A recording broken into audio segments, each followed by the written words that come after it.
I wanted to offer you all a snapshot of the breadth and the impact of domestic abuse in our society.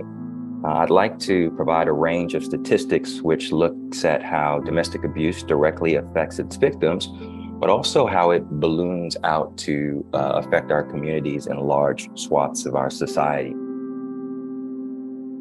The epidemic that is domestic abuse in all of its forms is just one of many terrible ways in which sin has marred and defaced mankind as God's image bearers.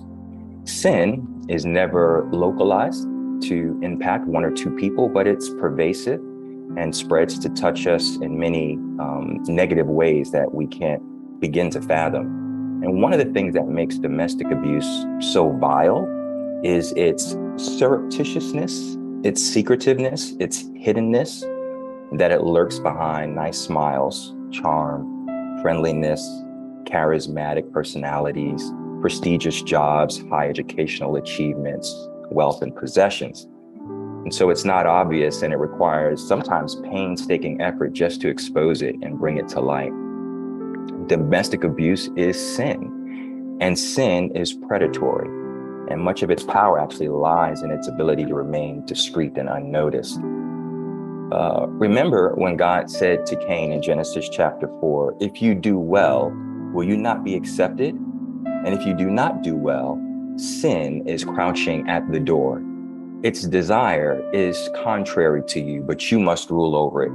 And I can't think of a more appropriate example of sin's predatory nature, which prowls and is ready to pounce on us and destroy us, than domestic abuse. So with that in mind, let's survey the domestic abuse landscape and the havoc it wreaks. And I apologize because I'm going to inundate you all with quite a bit of stats and data. So I apologize in advance for if it comes across as a little bit monotonous, but I do think this is going to be important to know.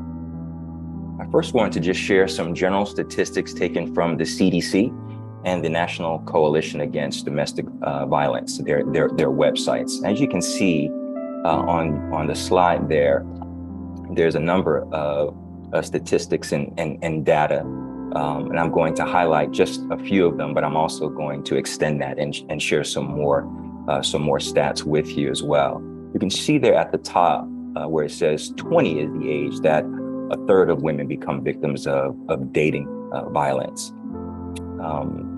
Towards the bottom, it says 97% of women that are killed by a family member turns out to be their husbands.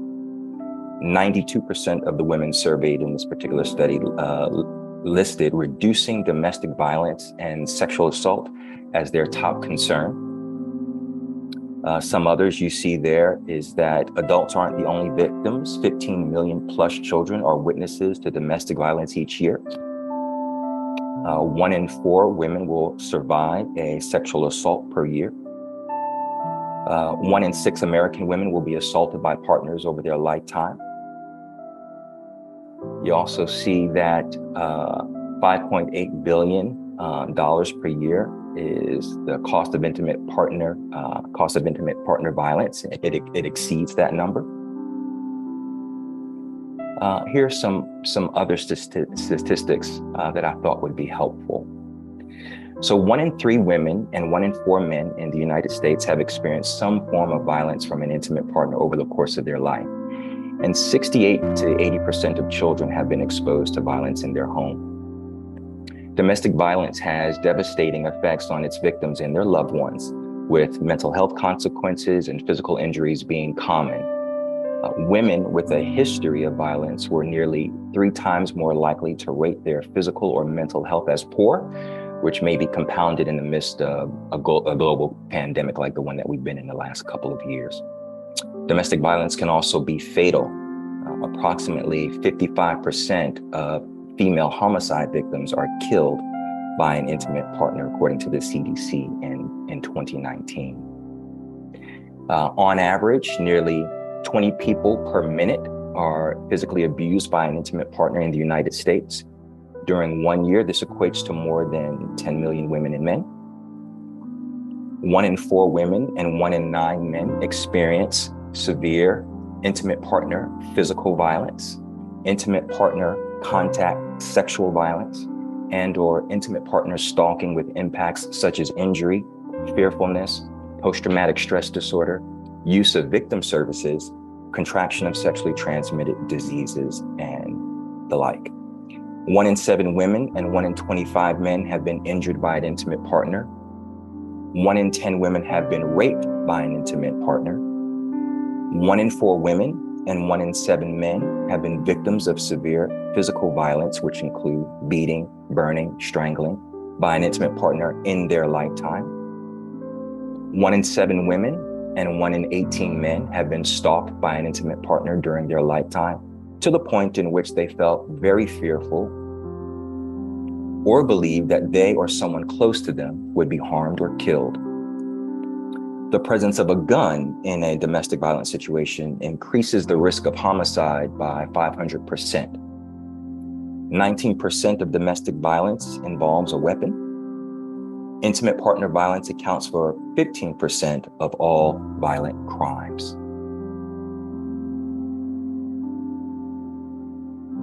As you heard in some of the stats that I read, that domestic violence affects many men as well, and it does so in much of the same ways that it impacts women. It includes verbal insults and other degrading language, possessiveness or extreme jealousy, controlling the finances, isolation from friends and family, threatening self-harm as a way to punish or to guilt trip, and shoving, slapping, or physical attacks.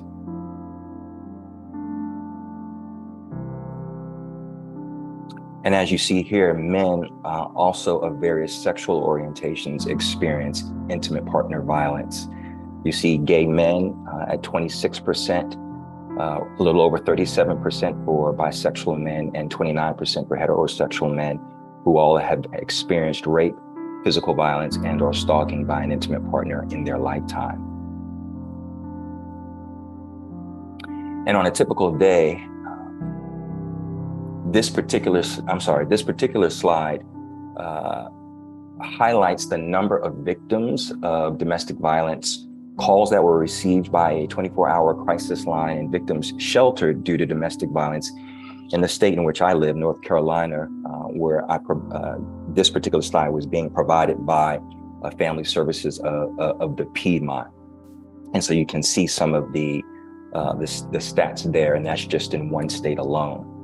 On a typical day, there are more than 20,000 phone calls placed to domestic violence hotlines nationwide.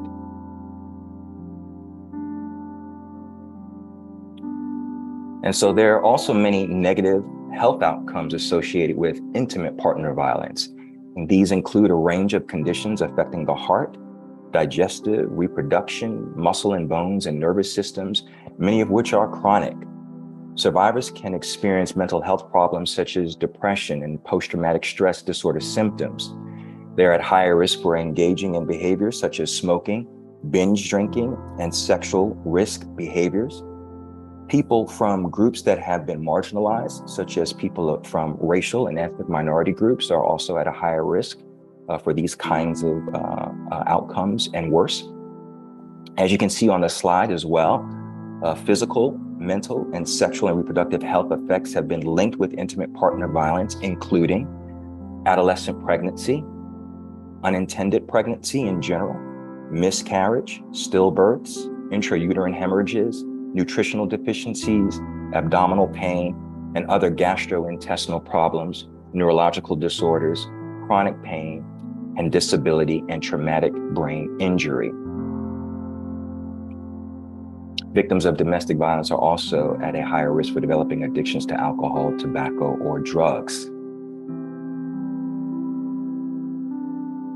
Survivors are 3 times as likely to meet the criteria for post-traumatic stress disorder, 2 times more likely to develop symptoms of depression, and 3 times more likely to develop a major depressive disorder, 3 times more likely to engage in self-harming behaviors.